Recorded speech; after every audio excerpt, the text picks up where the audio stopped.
Olá a todos, espero que tenha corrido bem o último quiz, tenha divertido imenso.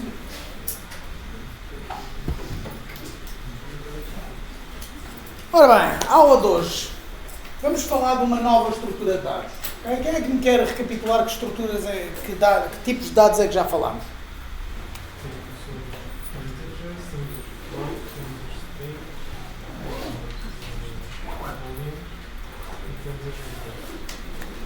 Touché, ok? Destes todos, a maior parte deles são dados atómicos, ou seja, nomeadamente os integers, os inteiros, os floats, os booleanos e as strings são atómicos, são tipos básicos. O que é que isso quer dizer? Para já, qualquer um deles pode ir parar dentro de listas, mas as listas também podem ir parar dentro de listas, portanto, isso não há um caráter que os distinga, mas são passados por valor. Vocês lembram-se disso? Falámos valor, passar por referência. Ok? Lembram-se disso, certo? Sim. Pronto. Então hoje vamos falar do último que vamos falar nas aulas, do último tipo de dados atómico, que é o tuplo. Okay? O tuplo é um tipo de origem matemática. Alguém sabe o que é um tuplo? É um tipo de tuplo. Okay? Um tuplo é um conjunto de valores ordenado. Okay? O que é que isto quer dizer? Tuplos são uma coleção de valores ordenados e imutáveis. Okay? O que é que eu quero dizer com isto? Okay? O que é que eu quero dizer com imutáveis, pelo menos? Não podem ser alterados. Mas, reparem, não é o tuplo que não pode ser alterado. É os valores dentro do tuplo. Ok? E o que eu quero dizer com ordenado? Que eles têm uma ordem, uma sequência. Ou seja, por exemplo, um tuplo que tem, por exemplo, o valor 1, 2, como eu disse, se um tuplo é um conjunto de valores, eu tenho mais que um valor. Portanto, se eu tiver um tuplo cujo valor é 1, 2, é diferente de um tuplo cujo seu valor é 2, 1. A ordem interessa. Correto? Bem, vou-vos mostrar o exemplo de um tuplo em Python. Bem, primeira linha, define um tuplo que tem dois valores lá dentro. O primeiro valor é 2, o segundo valor é 2. Okay? Se eu escrever aquele tuplo, aparece-me assim. Okay? Muito simples a ideia. Okay? Os elementos de um tuplo não têm de ser do mesmo tipo. Portanto, isto, por exemplo, é um tuplo com 3 valores. 2, verdade, e uma string. Portanto, temos um inteiro, um booleano e uma string. Ok? E se eu escrever, obviamente, aparece esses 3 valores. Reparem que isto é diferente de uma lista, porque uma lista tem os parênteses retos. Diz. Hã? Sim. É um bocado aqui o que é este exemplo que eu dei, o primeiro. Certo? O primeiro exemplo que eu dou. Do 2, 2. Podemos aceitar que aquilo é um x e um y. Okay? Está o nosso critério, a interpretação que nós fazemos do tuplo, mas sim, poderia ser uma posição. Okay? Os elementos do tuplo podem ser tipos complexos e até outros tuplos. Portanto, esta coisa absolutamente absurda, é um tuplo válido. Ou seja, eu tenho aqui um tuplo com 2 valores. O primeiro valor desse tuplo é ele próprio um tuplo, com o valor 1, 2. E o segundo valor do tuplo é uma lista que tem 2 elementos, neste caso A, B, C, D, E, F. Okay? Isto seria, se resolvêssemos utilizar isto de facto numa aplicação, isto seria muito difícil para a pessoa conseguir processar mentalmente. Portanto, não era propriamente uma boa ideia ter uma estrutura de dados tão complicada. Mas é permitido. Ok?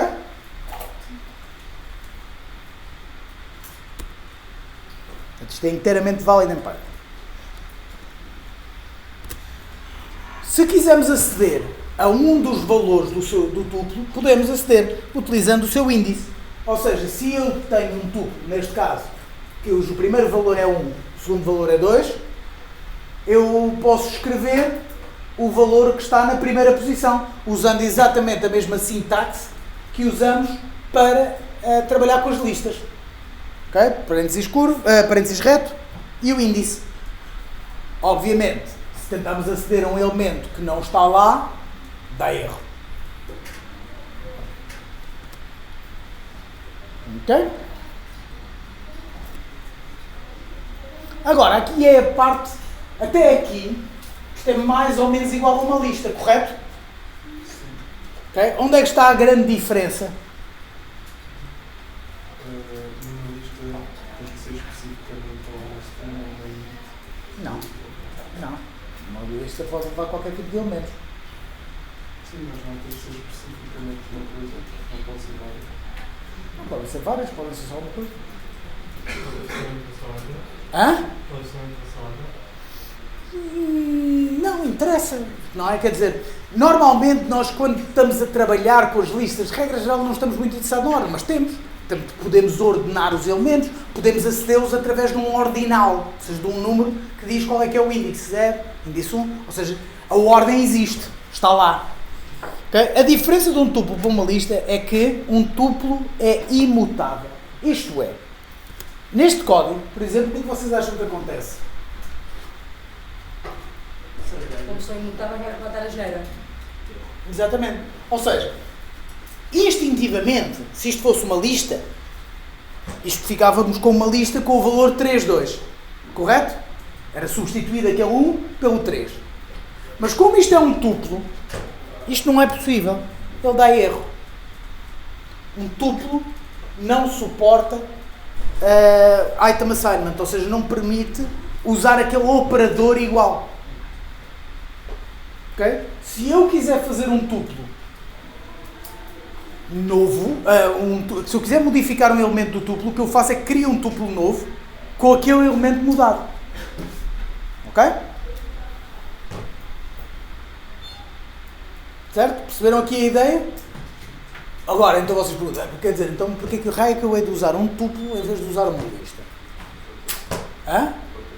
Não é só proteção, é importante, mas não é só proteção, é simplesmente a eficiência.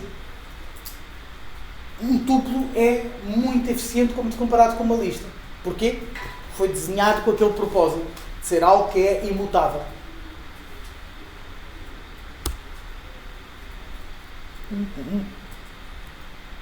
Ok?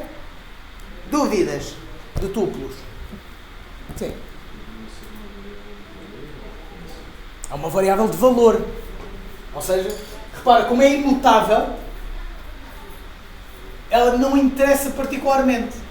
Eu tenho de copiar tudo, sempre. Porque ela é imutável, eu não posso mudar nada. Portanto, mesmo que ela fosse por referência, nada mudava. Em boa verdade, mas internamente é tratado como algo por valor e é por isso que se pode fazer estas otimizações. Se sempre fizéssemos que tivesse um scale de dificuldade, cada vez que, por exemplo, o dano aumentava, não? Tínhamos que fazer um novo tuplo se quiséssemos ajustar um novo valor. Sim. Ou seja, vamos ver aqui um exemplo.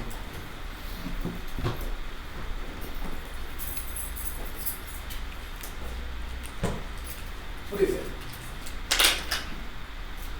vamos imaginar que temos os atributos de um personagem e era igual a 5, 6, 3, 4. E isto corresponde, por exemplo, a Strength, Dexterity, Magic e, sei lá, Carisma. Propriedades no RPG, normalíssimo, etc. Ok?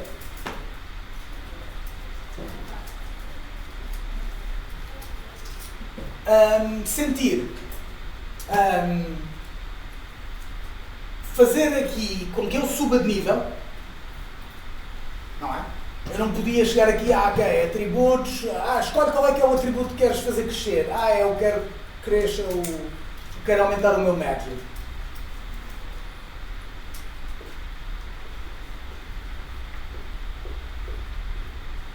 Isto não se pode fazer. Porque eu não posso modificar. Se eu quisesse fazer isto, o que eu ia ter de fazer, há outras maneiras mais simples de fazer isto. Mas eu não queria entrar por elas já. Não complicamos aqui demasiado. Mas, essencialmente, é fazer com que atributos fosse igual ao quê? Abrir um tuplo, atributos 0, atributos 1, atributos 2 e atributos 3 mais 1. Ou seja, cria um novo atributo, utilizando o valor dos outros. Lembrem-se que isto é calculado primeiro antes de ser atribuído a isto. Ou seja, é criada uma variável temporária para ter isto antes de ser atribuído. Por isso é que não há choques entre as coisas. Por isso é que eu posso alterar uma coisa enquanto estou a usar essa coisa. Ok? Isto é feito primeiro e é atribuído. Aliás, esta conta, este cálculo, ia ser, aqui, é mesmo este, ia ser feito antes dele dar erro quando eu tentava atribuir o resultado disto a isto. Mas esta conta chegava a ser feita. Parece-me time, mas às vezes está a ver. Mas assim dava mesmo erro completamente ou... E isto aqui? Sim. Sim, dava aquele erro. Este erro aqui. Sem tirarem todo. Mas caso não usar o mesmo nome da variável anterior, ou não daria raia? Não, porque era aquilo que eu estava a dizer. Ou seja, isto é calculado primeiro. Ok. Isto é tudo avaliado primeiro. Eles põem isto numa variável temporária, vamos chamar assim. O sistema é um pouco mais complicado a nível de computadores, etc. Mas para efeitos práticos é como se isto fosse tudo para uma variável temporária e depois essa variável temporária é que é copiada para dentro do atributo. Ou seja, o tuplo muda todo de uma vez. Não muda aos bocados. Ao contrário de uma lista que muda aos bocados. Vamos perceber? Aqui é nuance. Mas neste caso não seria melhor fazer uma lista em vez de um tuplo? Como tem várias valores? Depende. Às vezes tu queres garantir que não se pode mexer com facilidade nisto. Queres proteger, como o Steven estava a dizer. Podes querer proteger e não deixar mexer nos atributos assim, porque os atributos é uma coisa que muda só quando há um level up. É assim uma coisa muito num sítio. Isto por um lado. E por outro lado, há uma questão de performance. Ou seja, tuplos são substancialmente mais rápidos que isto. Em acesso e em atribuição de valores, passagem de parâmetros, etc. Desculpa? Esta? Não, esta dá. Esta é que não. Esta é que falha. Porque eu estou a atribuir. Hã? Eu estou a tentar atribuir, mudar um valor. E os valores são imutáveis. Aqui não, estou a mudar tudo de uma vez. Estou a agarrar num tuplo e estou a meter um novo tuplo lá dentro. Mas repara que nem sequer há relação entre o tuplo antigo e o novo. É como uma variável. É como eu posso fazer A igual a ABC e depois posso fazer A igual assim. Todos os efeitos é a mesma coisa, é uma variável nova. Ok?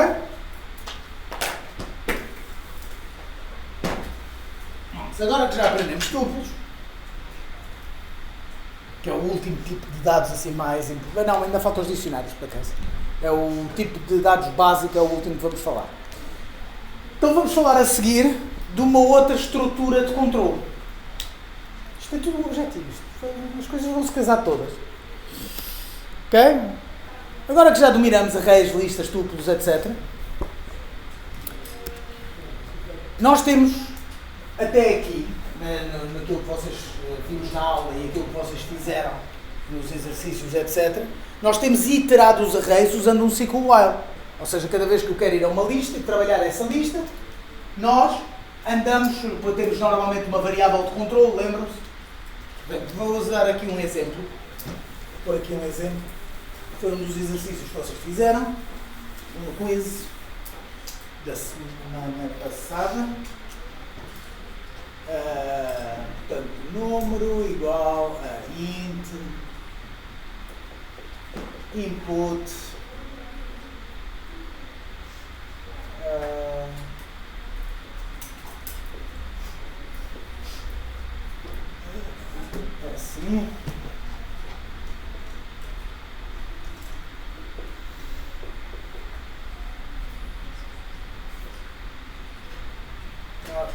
10.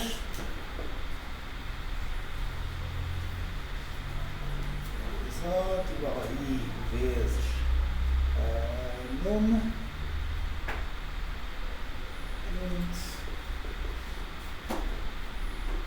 Portanto, vamos para o primeiro I, vírgula, vezes, vírgula, nome, vírgula, igual, vírgula, fecha.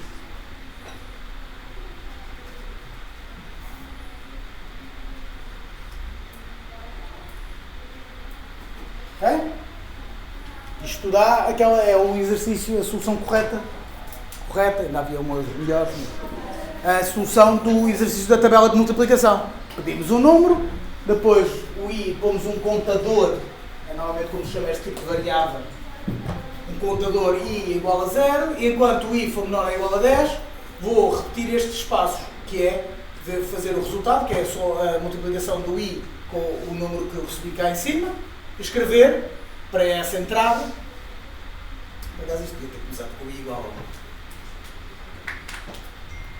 Parece-me um pouco interessante ter o I igual a 0. Mas pronto, print, escrevo aquilo e ando com o contador. Isto não era um index. Isto me corrige então. I igual a I mais 1. Assim é que é. Pronto, e ando lá à frente e repito isto 10 vezes. Certo? Pronto. Ok? Isto é, nós até agora temos iterado a lista desta maneira. Por exemplo, outro exemplo foi aquele que tivemos a usar até agora. Correto? Portanto, vou agarrar, neste caso tenho uma lista e estou a iterar essa lista. Estou a percorrer, tenho um index e vou andando e vou escrever. Agora, reparem que este e este são muito parecidos. Não é? Temos aqui uma condição, temos um contador. Deste lado e daquele lado. Aqui chama-se I, aqui chama-se index.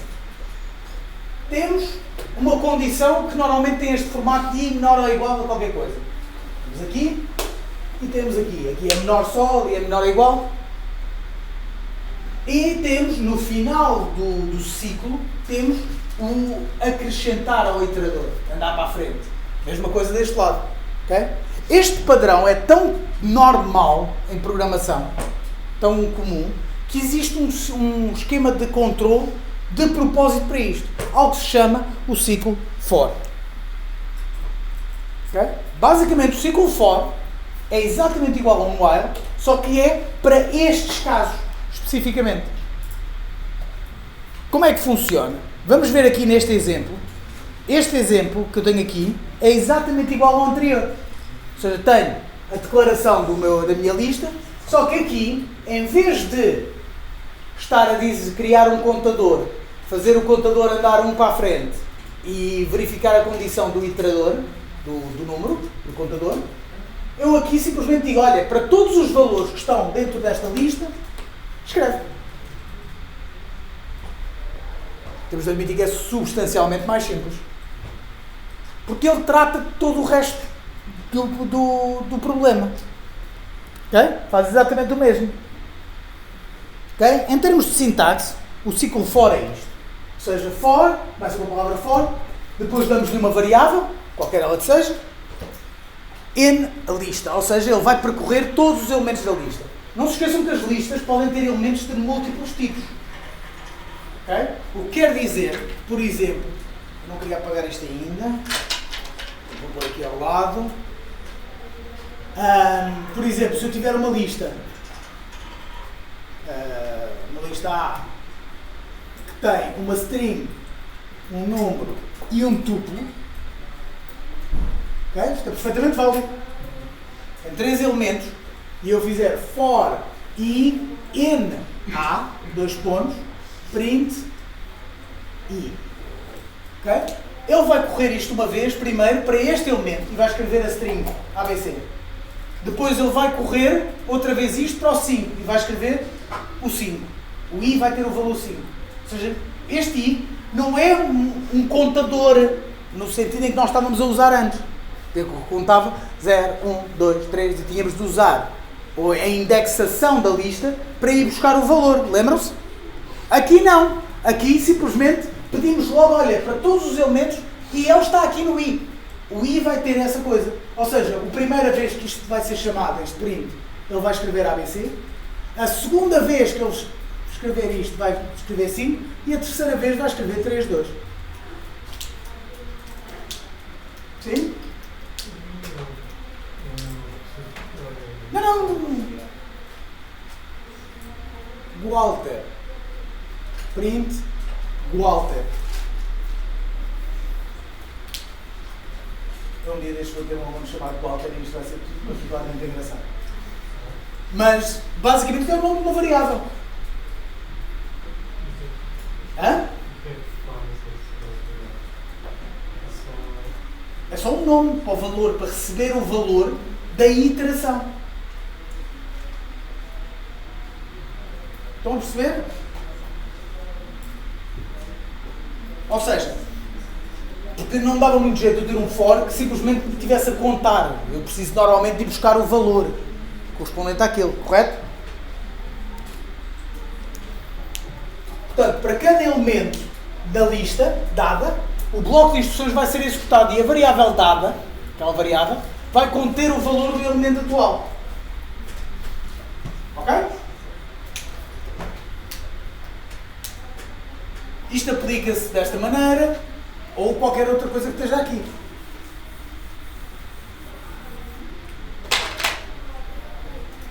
Certo?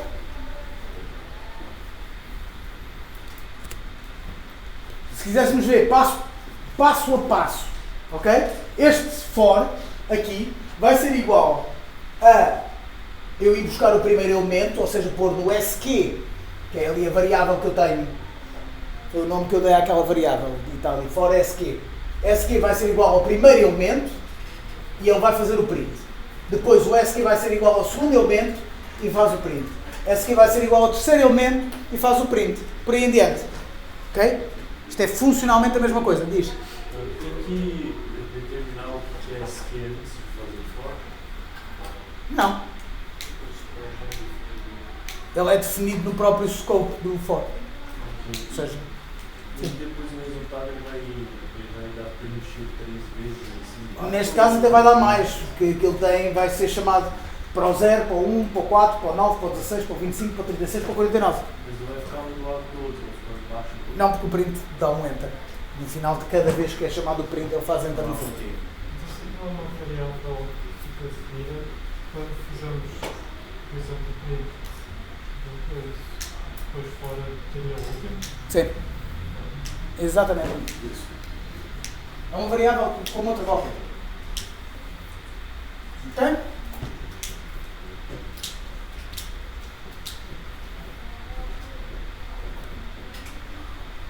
Mas agora, e se nós quiséssemos o equivalente a este ciclo while? Ok? Reparem que o que queremos aqui, eu quero transformar este ciclo while num ciclo for. Ok? E aqui o que nós temos então é, qual é que é a diferença entre isto e o outro? O outro estava só a escrever o valor que estava dentro da lista. Certo? Relembro. Aqui estamos só a escrever o valor que está na lista. Aqui o que eu quero escrever é o quadrado de 0 é igual a 0. O quadrado de 1 é igual a 1. Aqui é fácil.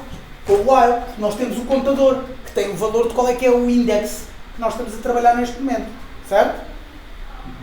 Mas no for não temos isso. Correto? Portanto, como é que nós faríamos isso? For in squares. Qual range?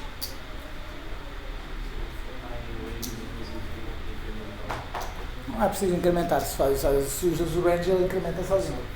Ok, temos a solução badalhão, que é tipo a solução de como eu não sei fazer mais nada, faço isto. Ok, que era esta. Então, ponho um contador, acrescento um contador eu à mão. Ele vai ser chamado todas as vezes, portanto, faço o SQ in squares à mesma, mas tenho aqui um index que vou incrementando.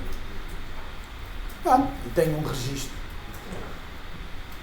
Pode às vezes ser uma solução aceitável. Às vezes não há outra solução boa para isto. Eu também podia fazer import não. Hã? Podia fazer import não. E depois fazer as coisas cada um. Se não tivesse usado uma lista para isto, não. Estamos a assumir que isto até podemos fazer crazy math, que está tudo errado. Portanto, ok? Depois temos então a solução correta. Qual é que é a solução correta? É esta. O que é que isto quer dizer? Vamos então por parte. Aqui, o que nós estamos a fazer é uma iteração por índice. Ou seja, em vez de dizer for square, SQ, aliás, in squares, eu faço for index in range 0 a len squares. Vamos começar pela versão simples disto, de perceber o que é que está ali. Okay? O que é que este range faz?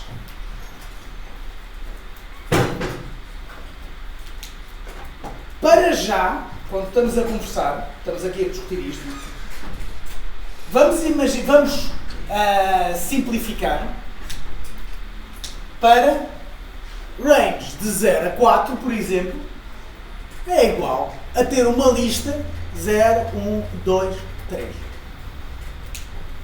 É como se ele criasse uma lista automaticamente de números sequenciais. Agora repara o que é que acontece. Então, se é verdade aquilo, o que vai acontecer naquele caso é aquele range de 0 a len squares. O que é que vai ser? Então uma lista que vai tipo 0, 1, 2, etc, etc, etc, até ao len squares. Quanto é que é o len squares? 1, 2, 3, 4, 5, 6, 7, 8 valores. Não é? Neste caso, correto? Portanto, temos 8 valores. Portanto, isto é igual ao range de 0 a 8. Como nós vimos aqui, o último não é incluído. Portanto, isto vai aqui, 6, 7. Portanto, posso ter uma lista de índices e agora posso utilizar esses índices. Posso usar esses índices para escrever o número e posso usar esse index para indexar a lista e ir buscar o valor.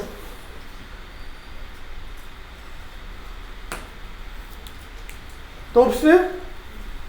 Não tenho assim, mas se tivesse dois números definidos de variáveis diferentes, tinha que pôr a string fora de dois números. Como? Desculpa? Ou seja, eu podia pôr, por exemplo, a string de uma variável mais uma segunda variável. Ou uma fechada. Não, se tu fizeres, se eu percebi a tua pergunta, estás a perguntar é, se tivermos uma variável A e B, duas variáveis, fizemos STR de A mais B, Não. então vai fazer a soma. E depois é que converte. Okay? Só podes converter um. E de qualquer forma, o STR só podes converter um valor de cada vez.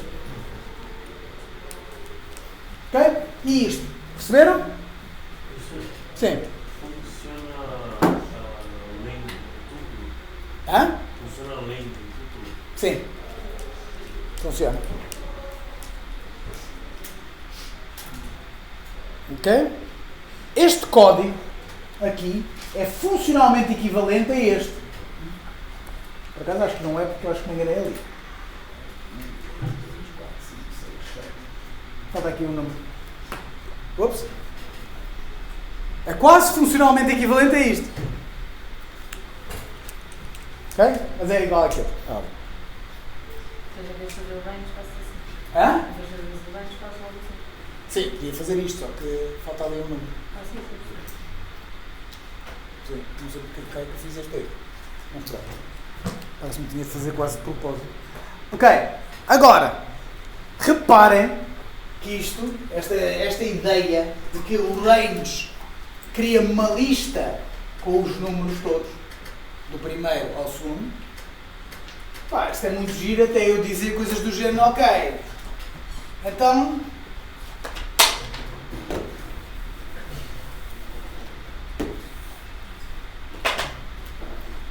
range 0. Já viram o tamanho da lista que ele ia criar? Só para termos os números sequenciais. é um bocado overkill.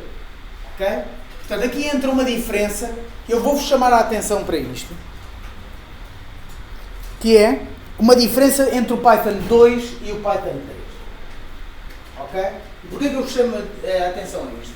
Porque apesar de neste momento, estamos no Python 3.11, toda a gente usa Python 3, etc., ainda há muito código Python 2 pela internet fora. Com essas bibliotecas antigas, ferramentas antigas, etc. E, portanto, é possível que vocês encontrem, às vezes no meio das vossas pesquisas, etc., código em Python 2. Esta é uma das diferenças maiores entre o Python 2 e o 3. O Python 2 fazia isto de facto. Ele criava uma lista com aquele tamanho todo. Ok? Not good. Em Python 3, felizmente, ele já não faz isto. O que ele cria é uma coisa, vocês vão falar muito mais sobre isto em LP1, em linguagem de programação 1, mas que é a ideia de um iterador. Ele, no fundo, constrói uma coisa, um objeto, uma entidade, okay? Que é algo que sabe que eu represento todos os números daqui a aqui. Ou seja, ele não tem de armazenar os números todos, ele simplesmente tem de perceber a ideia dele próprio. Muito filosófico, eu sei. Todos nós estamos à procura de nós próprios. Portanto, se eu fizer isto em Python 3, quando eu escrevo isto, se eu fizesse isto em Python 2, ele aparecia-me aqui uma lista, de facto, normalíssima. Em Python 3, eu fazendo isto, ele diz-me que isto é um range de 0 a 2. Porque ele sabe, compreende a ideia de que é uma coisa que está compreendida entre isto e isto. Ok?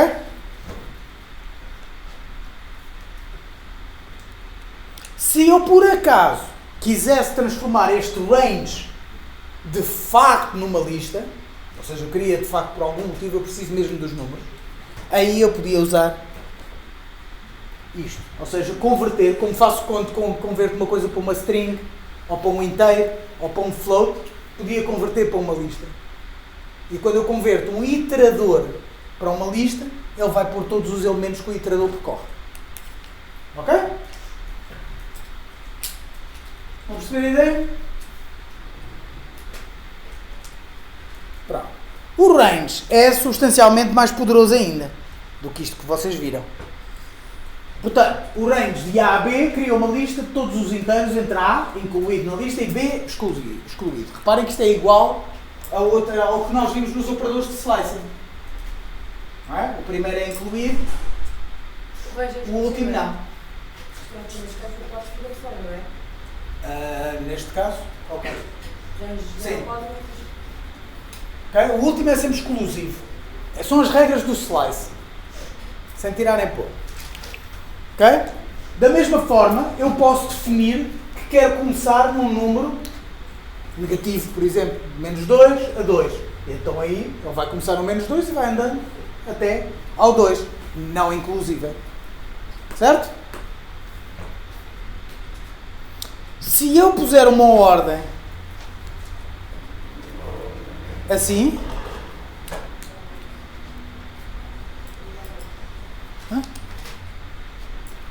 desculpem. Agora estou aqui a olhar o limão. Portanto, se eu fizer isto, ou seja, range de 6 a 0, lista vazia. Como ao slice, lembram-se? O primeiro tem de ser mais pequeno que o segundo. Se eu puser range de 0 a 6, tenho 0, 1, 2, 3, 4, 5. Agora, da mesma forma como no slice eu podia indicar de quanto em quanto é que eu salto, aqui também é a mesma coisa. Eu posso acrescentar um terceiro parâmetro que diz de quantos em quantos é que eu salto. Okay? Neste caso estou a saltar de 2 em 2. E da mesma forma como posso fazer isto, posso fazer isto. Ou seja, eu posso usar um step negativo e nesse caso vou andando para trás. Começo no primeiro número e vou subtraindo até chegar ao último número. Sim? Não, neste caso. Porque basicamente é assim. A questão do primeiro... Porquê que o primeiro número tem de ser o mais pequeno? Quando estamos a incrementar para a frente. Porque ele vai primeiro verificar se os números estão dentro do limite. Ou seja, Se eu pusesse isto em código normal, esticasse isto, a definição, não é? E isto é a mesma coisa tanto no caso do range como é no caso do slice. Acontece o mesmo. Portanto, se eu puser assim, okay, o que ele primeiro põe é o meu contador, vamos chamar counter, vai ser igual ao primeiro número. Certo? E a seguir vai verificar. If counter for menor que o segundo número, neste caso 0, então vou fazer o que tenho a fazer. Mas lá está, o counter quando começa a 6, já estou a começar maior do que o limite. Agora, se eu usar um número negativo aqui, range de 6 a 0 com menos 1, o que acontece é que o counter fica igual ao primeiro número, mas como este número é negativo, esta condição passa a ser if counter maior que o segundo número. Não há problema neste caso inverter. Assim eu consigo inverter. Porque eu estou a cumprir a minha... Porque esta instrução tinha sempre de inverter. Quando eu estou a subtrair, em vez de avançar. É por isso que, se eu quiser inverter as coisas, tenho que pôr o step. Ele não consegue assumir sozinho. Seria perigoso. Ele assumir sozinho podia não ser o que nós queríamos, podia ser só um erro. Porque é muito fácil de ver que este é menor que este ou aquele é maior que o outro, quando estamos a ver números. Mas quando estamos a ver variáveis que podem vir de outro sítio qualquer, vai se tornar difícil.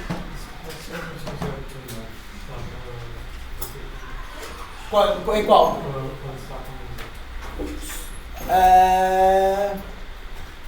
Estás a falar deste exemplo aqui, se eu trocasse isto. Se pusesse 0,6 menos 1. 0,6 menos 1. Não, tornava vazio, porque repara, o contador fica a 0, fica igual ao primeiro valor, e depois se o contador for maior que 0. Portanto, não entrava sequer uma vez. Hã? Não, porque eu counter 0. Sim, maior que 6, sim. Portanto, não entrava nenhuma vez, mesmo assim. Principalmente assim. Então já podem inverter, desde que... Para inverter tem de se pôr o step. Ok? E se eu puser, por exemplo, 0, 6 e menos 1? 0, 6 e menos 1 dá vazio. Porque ele começa com o 0. Como o step é menos 1, ele vai inverter a condição. Portanto, é se o contador é maior que 6. Portanto, não chega a entrar. Ok?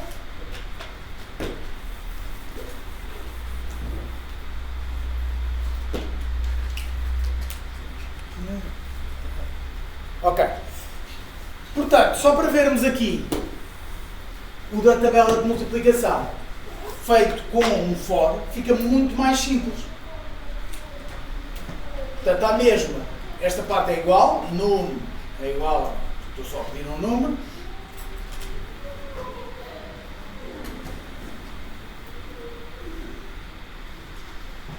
Mas agora, for i in range de 1 a 11, que eu não quero incluir o 11, mas quero incluir o 10. 2 pontos e basicamente aquele print. Print i vezes num, vírgula, igual a res. Ah, faltou aqui o res, desculpa. I vezes num. Fica mais simples, não preciso ter variáveis temporárias, não preciso de me lembrar que tenho de incrementar. Às vezes não há hipótese. Okay? Se vocês se lembram, desculpa, se vocês se lembrarem, acho que foi no quiz. Este último foi qual? Foi o 5, não foi?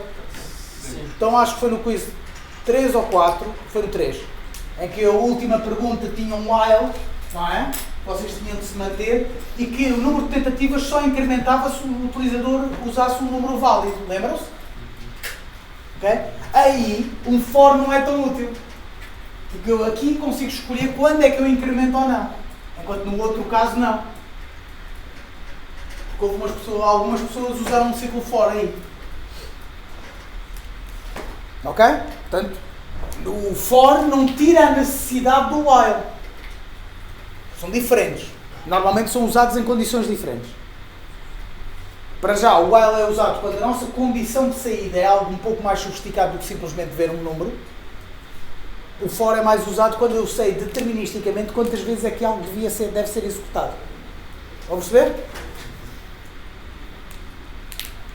Sim. Assim, o último está errado, deveria ser 54210. Não, porque o último é que não é incluído. Ou seja, ele inicializa com o valor do primeiro e vai decrementando até chegar ao valor do último. Ok?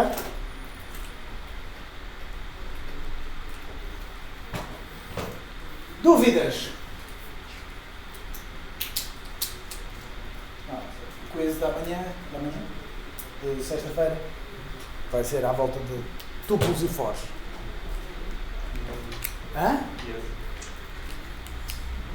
Pá, é assim. Considerando os resultados que estou a ver até agora, apesar de tudo, apesar disto me dar tipo 1 milhão de vezes mais trabalho, é muito mais positivo tendo em conta a quantidade de chumos que eu tinha no primeiro teste de introdução à computação e que aparentemente não estou a ter. Professor, nem me lembro desse teste, faz favor. E assim foi que eu passei a introdução à computação. Pronto. Portanto, deem graças a Deus eu me dar ao trabalho de fazer quizzes. Obrigado, professor Diogo, você é o maior. Obrigado, nada. Pronto, continuando. Portanto, agora que já temos aqui mais umas ferramentas do nosso arsenal, temos tuplos, ciclos for, listas, etc. Podemos voltar à nossa aventura de texto. Okay? Lembram-se da nossa aventura de texto? Lembram-se do que é que já tínhamos feito? Nada especial. Verdadeiramente conseguia simplesmente descobrir que se tinha carregado, tinha-se escrito North, South, East, West, Up e Down e não fazia rigorosamente nada com isso. Mas agora vamos querer, se calhar, começar a movimentar-nos. Ok? Ou seja, vamos dar inicialmente uma posição. Como é que podemos armazenar uma posição?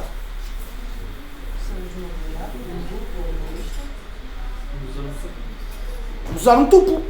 O tuplo é bom, porque é um valor atómico. Portanto, eu posso chegar aqui. Vamos. Oi? Vamos, ainda não. Aí.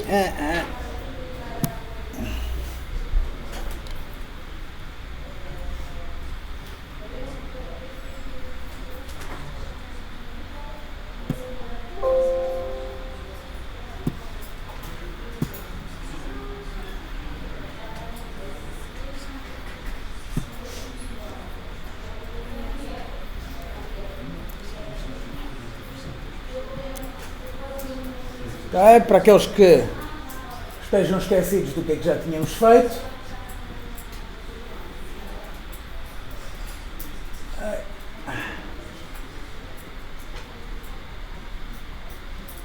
Okay, tínhamos aqui um ciclo infinito na altura. Tínhamos um ciclo infinito, recebíamos um comando. Não é? Se fosse norte, escrevíamos e o move north. Por aí em diante, tínhamos o norte, south, east, não pus o west, mas pronto, não é importante para já. E se fizéssemos goodbye, ele fazia break, portanto saía da aplicação.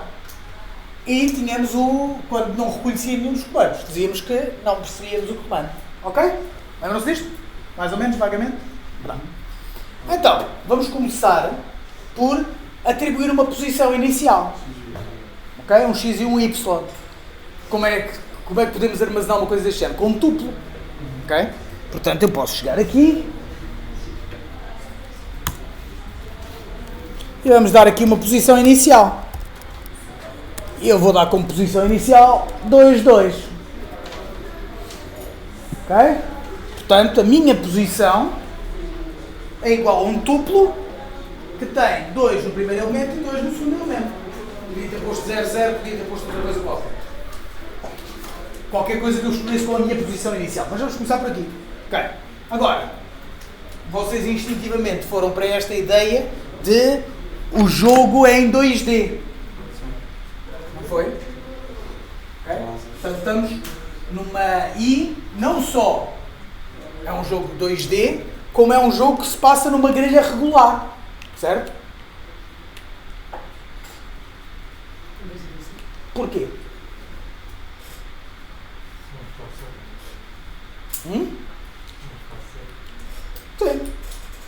Okay? Portanto, que tipo de... Portanto, já vimos que temos 2D e temos uma grelha.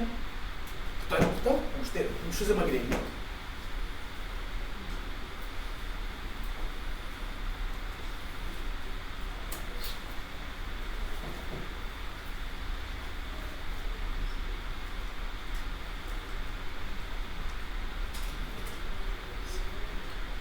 Vou fazer só uma grelha assim por cima.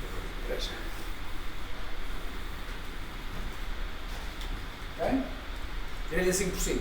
E, reparem que, portanto, se eu digo que a posição é 2, 2, portanto, onde é que nós estamos? Aqui no centro. Ah? Não se quer mais um.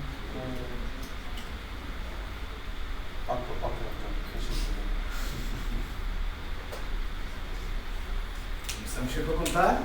0. 9 dedos, lembra-se? Portanto, estamos em nossa posição inicial em 2, 2. Ok? Agora, vou querer aqui várias coisas. Vamos querer que, em cada posição, haja uma descrição. Para o jogador saber o que é que está a ver. Onde é que está. Também queremos que haja regras de navegação. Isto é, se eu posso ir para aqui, se não posso ir para aqui, para onde é que eu posso ir, etc. Correto? Ter um mapa. Portanto, vou imaginar aqui um mapa. Não interessa muito, depois tenho ali um desenho, um diagrama.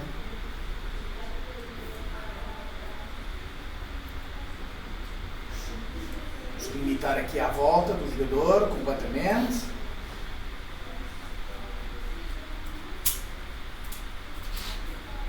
Arte.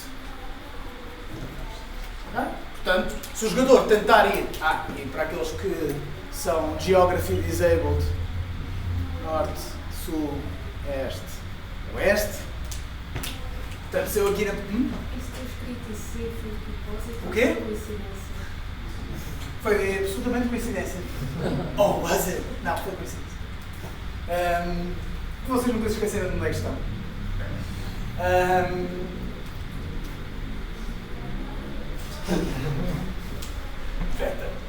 Ok, portanto, se eu tentar ir para este, da posição inicial, não vou conseguir, tenho aqui uma parede. Ok? Portanto, é esta a ideia. Se eu andar para norte nesta posição, para onde é que eu vou? Hã? 1, 2? 2, 1. O que é que eu vos digo normalmente que é importante? Consistência. Desde que vocês definam à partida que é XY ou YX, é exatamente igual. Mas enganaste depois dos valores. Portanto, é 2, 1. Portanto, se eu for para aqui, 2, 1, o Y é igual ao Y menos 1. Se eu for para sul, o Y é igual ao Y mais 1. Se eu for para este, em podendo, o X é igual ao X mais 1. Se eu for para o oeste, em podendo, X é igual a X menos 1. Correto? Everybody's clear on this? Okay. Portanto, eu preciso de alguma forma de não só para cada sala armazenar a descrição, para o jogador saber onde é que está. Estás no meio de uma floresta, para norte vês um pântano, para sul vês uma casa abandonada. Portanto, temos de ter uma maneira de guardar a descrição de cada sala. Portanto, aqui, por exemplo, temos esta descrição que eu acabei de dizer, mas se eu for para sul, estou na casa abandonada. Ou estás a aproximar de uma casa abandonada, um caminho e tal. E por aí em diante. Você tem que ter uma maneira de armazenar uma descrição. Por outro lado, também tem que ter uma maneira de armazenar se eu posso ir para norte, sul, leste e oeste. Okay? Não vou fazer aqui um pedaço de código para ver as direções quando estamos nesta posição e fazer, não é? Se a posição for 2-2 e o jogador carregar no oeste, diz não podes passar. Não, faz mais sentido termos uma estrutura que nos diz para qualquer posição que nós estamos se podemos ou não passar.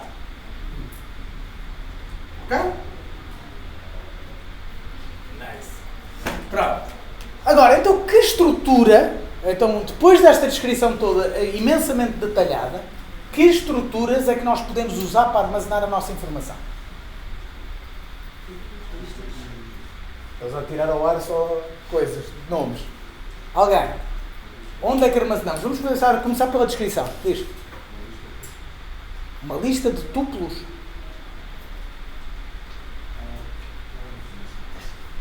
Neste momento vamos começar a let's start slow. Portanto, descrições. Queremos armazenar a descrição da sala. Hã?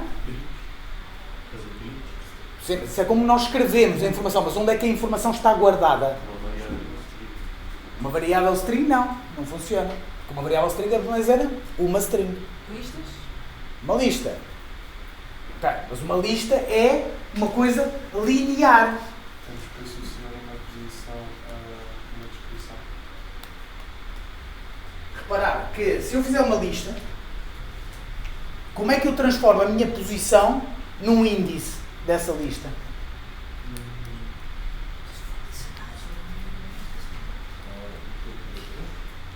Um tuplo de 3. Como assim? Mas então aí, quando eu estou numa certa posição, eu tinha de percorrer a lista toda à procura do tuplo que batia certo com a minha posição. Para eu saber que era aquele que eu tinha de escrever. Se eu tiver 1000 salas, tenho de andar aqui a percorrer todas, etc. Isso foi uma lista de matriz. Hã? Uma lista de matriz. Não sei o que é uma matriz. Uma matriz. Se colocar um vírgula aí, Isso não funciona em Python. Mas estás aí pela direção certa. For the record, eu sei o que é uma matriz, mas o importante aqui é que em Python não há matrizes. Não pode ser um índice de cada Mas estás a associar a um número, mas nós temos 2 números.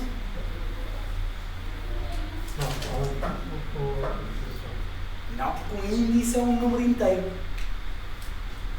Não é um número.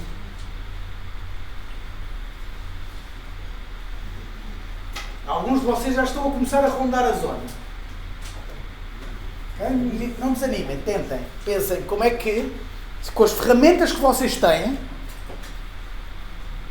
que ferramenta é que vocês podem usar para armazenar uma descrição por cada ponto no espaço? criar listas com os nomes das coordenadas. Mas se tu crias uma lista com os nomes das coordenadas, como é que indexas essa lista? Não esqueças que eu tenho, o que eu tenho neste momento é um X e um Y. Isso foi o que o teu colega sugeriu, mas aí eu tinha de percorrer a lista toda para procurar aquela. Não dá muito jeito. Não é eficiente. Esqueçam os tuplos.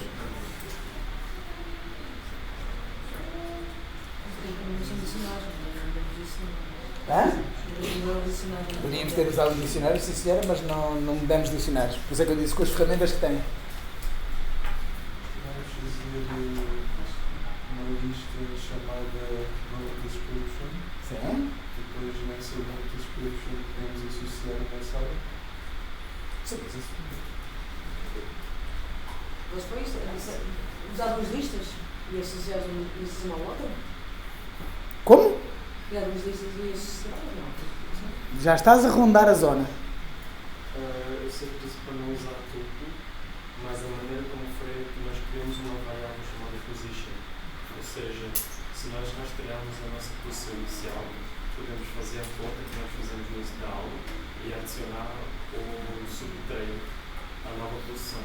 Certo, mas isso só me registra onde é que eu estou. Mas eu quero depois, sabendo onde é que eu estou na posição. Okay? Vocês não se esqueçam que para nós, seres humanos, é muito fácil esta lógica inerente de associar dados espaciais a coordenadas. Isto é, para qualquer um de vocês que está aqui na sala, em princípio, é daquelas coisas que fazendo aqui algumas ressalvas. Não, mas se eu vos disser qual é que é a descrição da posição 3-1, vocês conseguem chegar aqui, é o que estiver guardado nesta caixa. No fundo, reparem, no fundo era o que eu quero é ter uma estrutura qualquer que tenha estas caixas, as nossas caixinhas que representam variáveis, mas guardadas desta forma em grelha.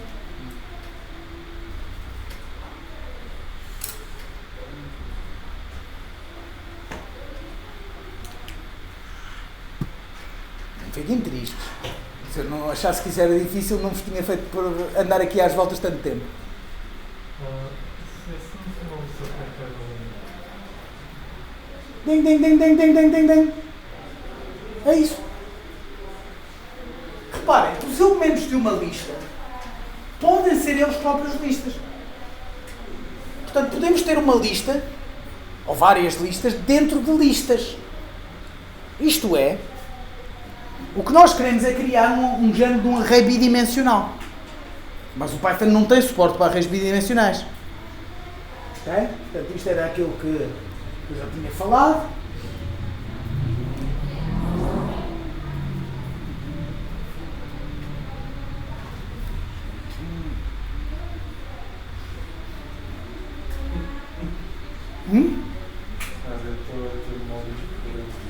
Estás a ter quê? Memórias.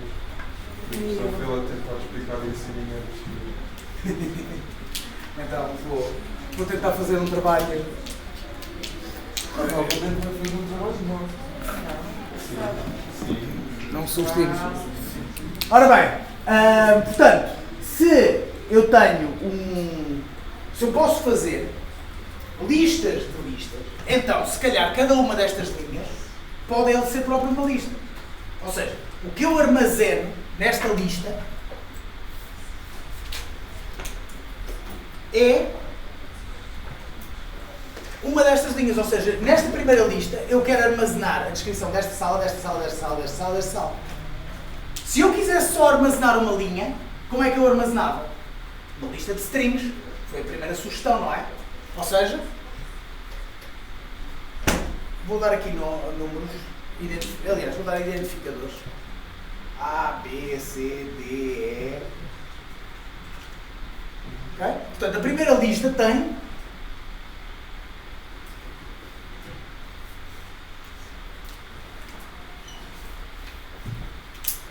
sim? Temos, por exemplo, aí dentro, temos, por exemplo, uma variável chamada A, para podemos definir fora da definição. Tinhas de definir essas variáveis antes. Sim. Mas sim, podias. Portanto, A, B, C, D, E, F, G, H, I, J. E, portanto, a segunda lista seria esta segunda linha.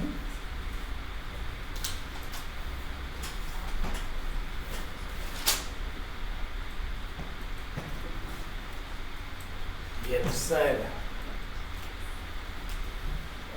K, L, R, N, O. Bem, apesar de ser engenheiros, é as letras.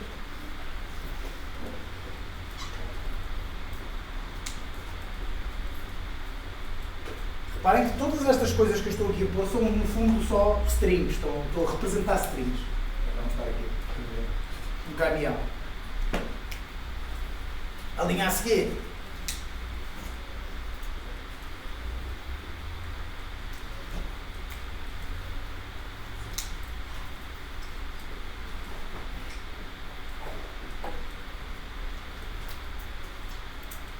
E finalmente a última linha. Vamos ver só a noite. Se é o dele que fica lá.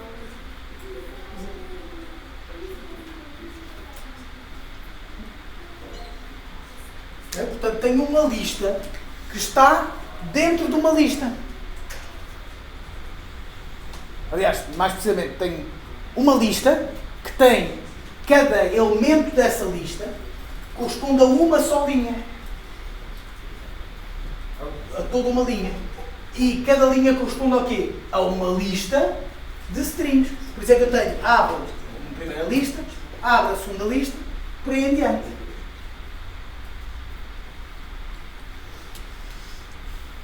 Ok? Vamos ver na prática. Ok? Nós sabemos instintivamente, ok, que eu estou na posição 2, 2, portanto o texto que nós devíamos mostrar era o M.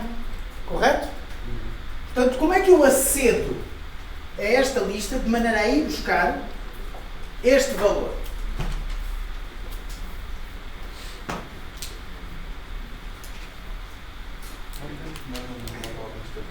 A primeira lista vai ser o 3. A primeira lista vai ser o 3. Na grande, Hã? ou seja, na maior.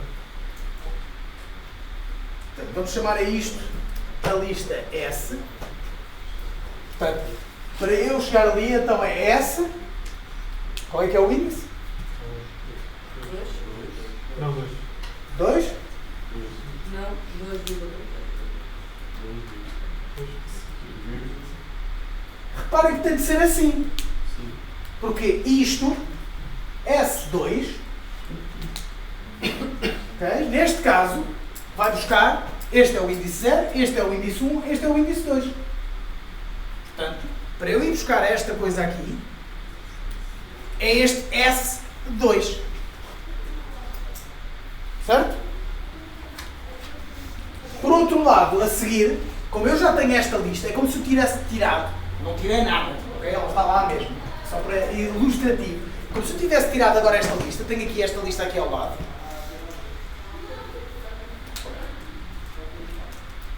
K, L, M, N, O. É como se eu tivesse tirado. Portanto, aquilo é o S2, no fundo. Isto é o S2. E eu agora vou ao segundo, ao terceiro elemento, não é? Porque isto é baseado em 0. 0, 1, 2. Portanto, vou buscar aqui o M. Certo? Sim. Isso não é uma matriz? Não, no sentido em que uma matriz seria se eu, por exemplo, tivesse uma coisa do género S2,2. Isto é uma lista com listas. São coisas diferentes. Como é que então tu chamarias uma matriz em 3D? Era também uma matriz? E se fosse em 4D? Ou seja, começas a ter aqui um problema de nomenclaturas. Isto não é uma matriz no sentido em que eu não estou a indexar uma estrutura com dois parâmetros. Eu estou a indexar uma estrutura com um parâmetro e depois estou a indexar essa com outro parâmetro. Estás a perceber? Há uma diferença formal. Portanto, é isto. Então, vamos andar para norte. Certo? Portanto, qual é que é a nossa nova posição? Hã? 2-1. Portanto, agora vamos para o 2-1. E agora quero escrever onde é que o jogador está. Portanto, é isto, não é? Certo? Não, é ao contrário. É ao contrário. Portanto, YX. Não, está a ser. Hã? Mas ali aquela lista vai Portanto, então é S12? Portanto, YX. Sim, Neste caso. sim. Neste caso, temos de ser consistentes. Tem de ser sempre o nosso caso. Não é? Às vezes. Agora vai ter que ser sempre YX. Vai ter de ser sempre YX. Porque nós resolvemos definir que a linha era o mais importante. Se tivéssemos definido isto como colunas, ou seja, termos antes A, F, K, P, U, Mas a linha B. não pode, não é Hã? X. Não, a linha é o Y. É o vertical.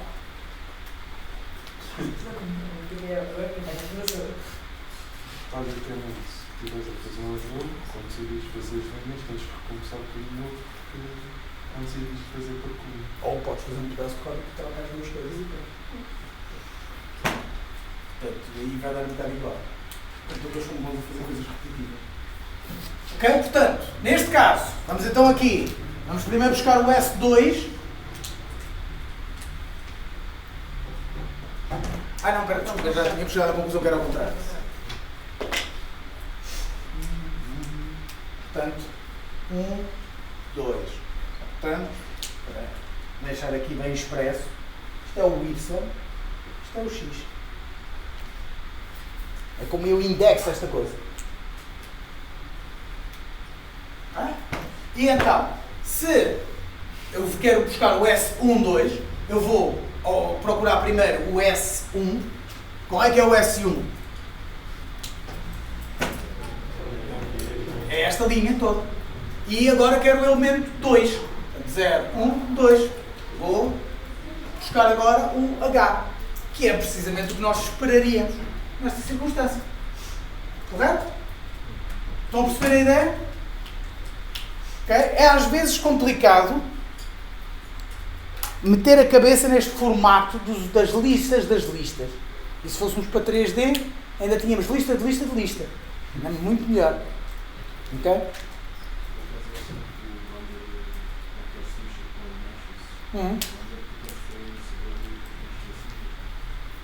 Y de X?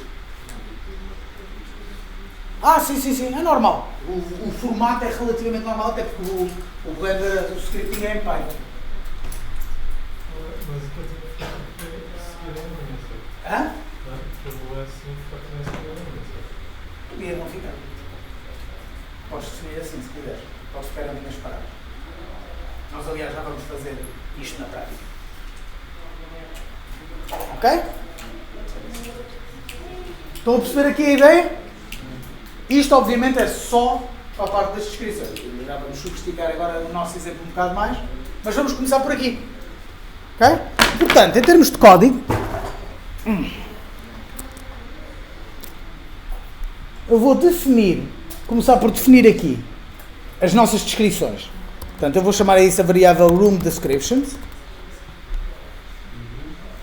Descriptions. Ok. Igual a... abrir parênteses. Ok? O parênteses que abre tem de ficar na linha. Mas depois a seguir eu posso partir as coisas em linhas. E portanto, fazendo exatamente como tem ali, eu vou simplificar aqui um bocadinho a minha vida. Que eu estou ainda a escrever para não explorar.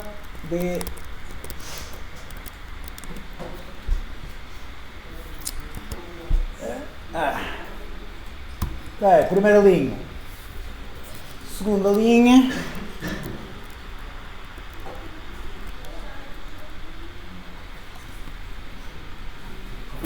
Copy paste.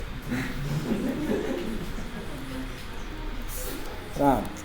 E aqui é F, G, K, P, U.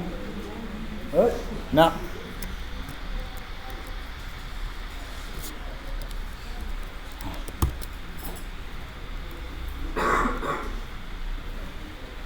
G, L, G, E, M,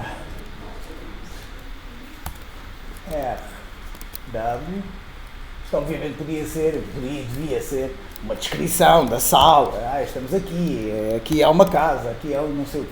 Mas pronto, acho que vocês conseguem perceber a ideia de um placeholder.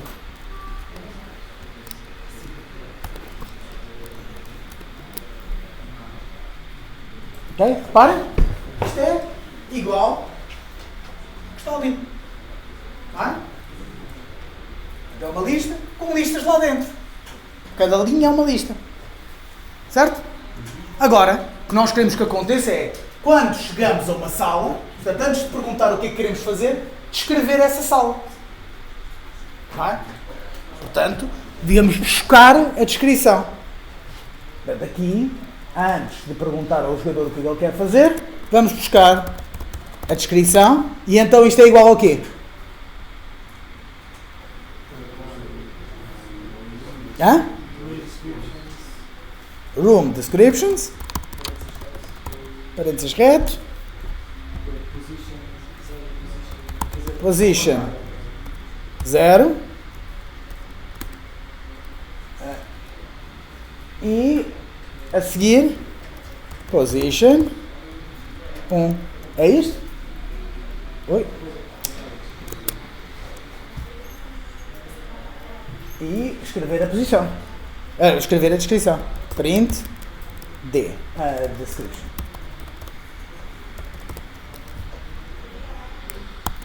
Será isto? É para descrever que sala? A sala onde nós estamos. A nossa position está ali armazenada naquele tuplo. Temos de extrair o tuplo.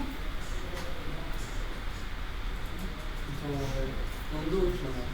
Somos a sala, não é? É 1, 2. Nós queremos o Y primeiro e o X depois.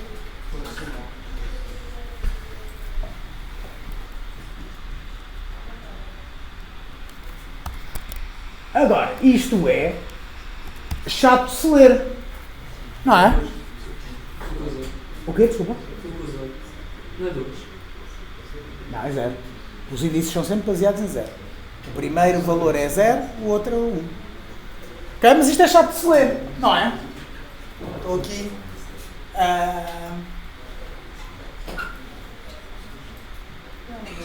Hã? Não. Primeiro vem o Y. Eu quero esse D primeiro à vista. Então, position 1 é o segundo elemento. Position 0 é o primeiro elemento. Ok? Mas lá está. Isto é difícil de ler visualmente. Position 0, position 1. E reparem, a seguir, quando eu disser andar para norte, position 0 igual a position... Que ainda por cima nem sequer podemos. Porque um tuplo é imutável. Portanto, se calhar devíamos ter aqui nomes mais fáceis. Portanto, vamos usar algo que se chama Tuple Expansion. E o que é o Tuple Expansion?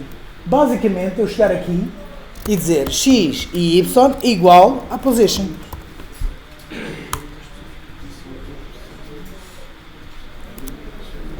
E eu aqui posso usar, então, em vez disto, usar o y e em vez disto, usar o x.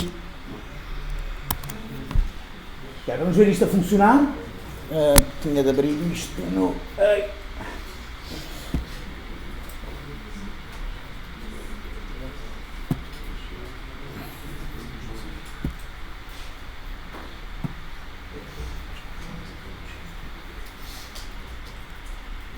Portanto, Python Adventure.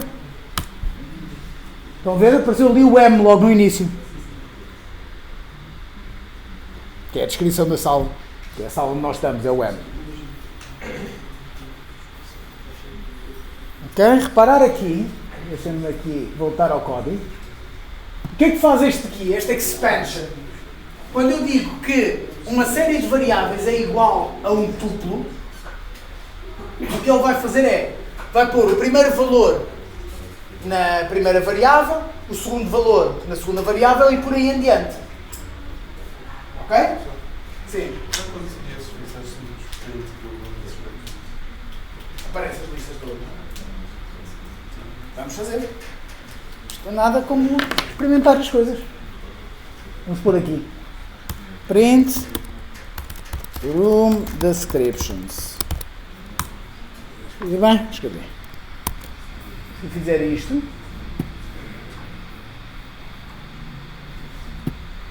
não. Assim. É difícil. Fechar isto. Portanto, se eu correr agora, repara que a primeira coisa que aparece então é escrever o room descriptions. É uma lista com listas. Ok? Pronto, voltando ao código. Reparem. Portanto, aqui ele vai pôr a primeira posição do tubo no X, a segunda posição no Y. Okay? Agora, o que acontecia se eu, por exemplo, fizesse... vamos ver aqui outros casos disto. Posso apagar isto, não é?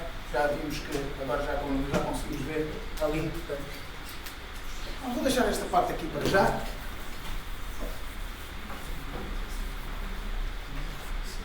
Okay? Por exemplo, vamos imaginar que eu tenho aqui um tubo T. Um tubo T que é igual a 1, 2, 3, 4, 5. Não é? Se eu fizer x, y igual a t, o que é que acontece? Vai dar raio, porque Hã? Tu dizes que vai dar raia. Portanto, estás a dizer que o x fica igual a 1 e o y fica igual a 2. Mais. Raia. Quem é que acha que vai dar raia? Vai dar erro. Quem é que acha que vai dar erro? Só 3 pessoas é que acham que vai dar erro. Quem é que acha que vai atribuir o primeiro valor e o segundo valor? Quem é que não tem opinião? Eu acho que não atribuo. Eu acho que eu atribuo o primeiro valor. O x fica 1, o y fica 2, mas se não complicar mais valores, fica tipo. O que é que eu posso fazer os restantes valores? O que vai acontecer é que o x vai ficar igual a 1 e o y vai ficar um tuplo 2, 3, 4, 5. Fica o resto, basicamente. Esta é uma das maneiras que temos para extrair coisas dentro de tuplos. Eu não descarto os outros. Eu não descarto os outros. Não. É um tuplo. O que sobra é um tuplo. Ou seja, este é o formato, por assim dizer. Há muita coisa gira que se pode fazer com isto. Por exemplo, isto não é preciso decorar. Isto é um underscore. Quem é que acha? Quem é que me diz o que é que isto vai dar? Vai ser X é? Y. 2, 3. E agora? 2, 3? 2. Este aqui. Não vai dar nada, porque isto é tipo basicamente dizer eu não quero saber. E Z vai ter o valor? 3, 4, 5. Desculpem, 4, 5. Portanto, X vai ficar igual a 1, Y vai ficar igual a 2 e Z vai ficar igual a 4, 5. O 3 é transferido aqui camotes para este don't care. Não quero saber isso para nada. Basicamente. Ok? Portanto, isto são só algumas maneiras de aceder a um tuplo. Esta não é muito usual, esta com os underscores lá pelo meio, não sei o quê, porque aquilo é boa maneira de alguém se enganar com alguma coisa. Mas, pronto. Agora, esta é muito útil, porque permite-nos fazer isto que fiz aqui, que é extrair o conteúdo do tuplo para algo que tem significado para mim, em termos de leitura de código. Okay? Isto é eficiente, não perdemos performance nem nada. Eu ter aquilo como o position 0 e o position 1 era exatamente igual, só que este sim é mais fácil de ler. E nós devemos sempre favorecer facilidade de leitura do código. Otimizar, fazer com que fique mais eficiente, melhorar o código nesse particular, isso é algo que pode vir sempre depois. O que é difícil às vezes é escrever código que seja legível. Não se esqueçam que 70% do vosso trabalho, do dia a dia, como programadores, etc., é fazer o que se chama debug, ou seja, procurar erros. Não é fazer código novo, é procurar erros em código existente. Mesmo quando vocês têm a experiência, por exemplo, que eu tenho, continua a ser, a maior parte do vosso tempo é passado a melhorar código existente, veio procurar erros em código existente. Portanto, se ele for mais fácil de ler, é mais fácil de vocês encontrarem problemas. Diz.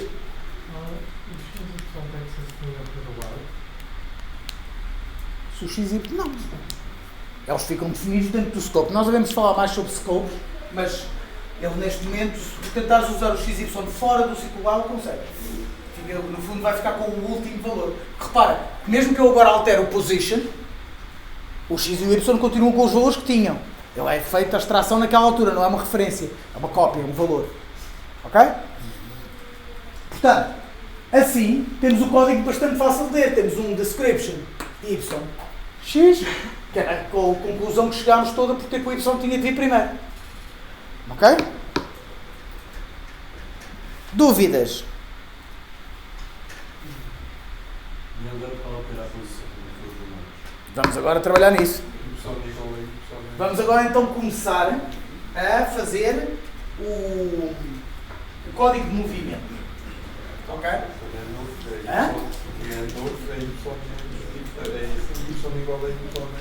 Pronto, então, como o vosso colega disse, se vamos andar para norte,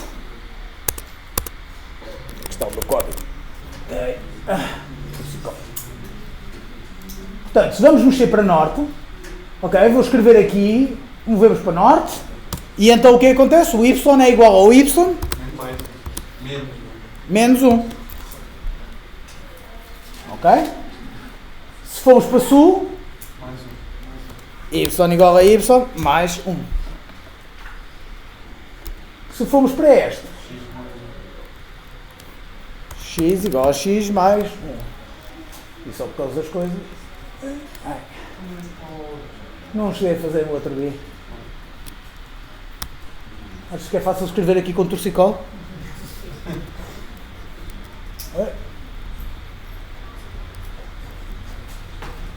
Vamos fazer já um west. E eu move west. E x igual a x menos 1. Okay? Eu vou fazer aqui também uma coisa, só para... Vou escrever aqui a posição também, para conseguirmos sempre ver a posição. No jogo, por exemplo, eu não recomendaria que se fizesse isso. Mas isso é porque eu acho que os jogos... Position. Eu acho que os jogos devem evitar expor as suas mecânicas internas. Isto é coisa de game design. Ou seja, se o jogo puder não mostrar como é que ele funciona, qual é que é a posição, etc., é melhor. Tipicamente para a imersão. Obviamente que há géneros em que nós queremos ver essas coisas expostas. Tipo... RPGs, por exemplo, são muito conhecidos por isso. Também porque vêm da história, não é? Os RPGs tradicionalmente, os primórdios dos primórdios, vieram de jogos de guerra, em que a ideia era treinar militarmente e, portanto, ter acesso aos dados técnicos das coisas fazia parte. Diz?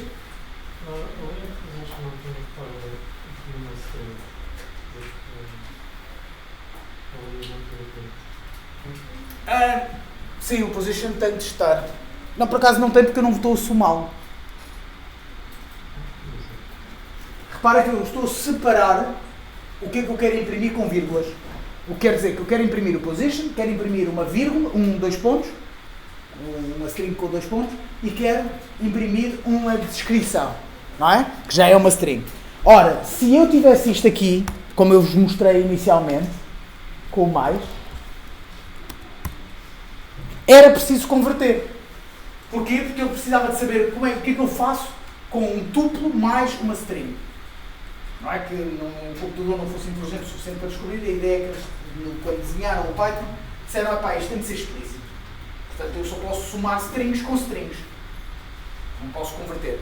Mas aqui, o que eu estou a fazer é que estou a chamar 3 coisas separadas.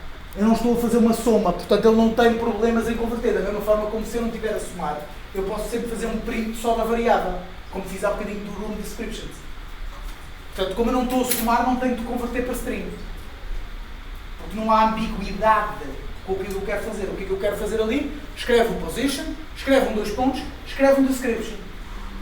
A descrição. Escreve o position, 2 pontos e a description. Percebeste? Portanto, se eu correr isto, só falta adicionar o if statement caso nós ultrapassamos a lista. acho que ainda falta aí outras coisas. Oi. Depois temos de dizer se a y é menor que a 0, então volta para 0. Não, ainda consegues fazer coisas antes disso, acho eu. Pronto, portanto, ora bem, estou na posição 2.2, que quer dizer que a descrição da sala é o M. O que é que eu quero fazer? Vamos para norte.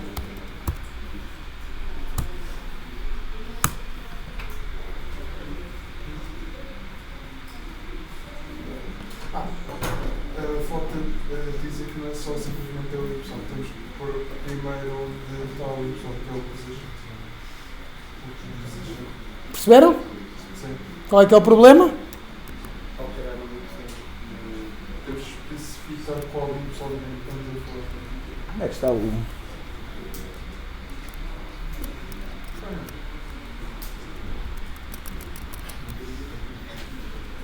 Reparem, eu aqui, quando movo para norte, eu estou só a mexer na variável y.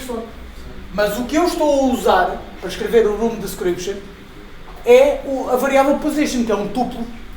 Ou seja, eu extraí o XY do tuplo, mas depois a seguir estou a trabalhar no XY. Portanto, eu em algum ponto tenho de dizer que position vai ser igual outra vez à variável, à nova posição. Okay? Eu podia fazer isto de duas maneiras diferentes. Posso. Vamos mostrar várias maneiras de fazer. Portanto, eu podia chegar aqui, em vez de fazer isto, mexer diretamente no position. Position 1 igual a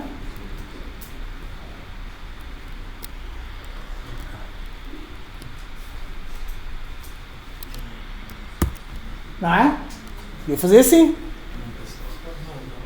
Não se pode. Porquê? O tuplo é imutável. Ok? Portanto, isto eu não posso fazer. Ok, então, o que é que eu posso fazer? Também fazer aqueles episódios que o tuplo igual entre parênteses e depois os atributos do qual posição a fazer. Portanto, position 0, vírgula, position menos 1. Ok, isto já posso fazer. Espera, falta ali um S. Hã? Não podes utilizar o X e o Y. Tem os valores já.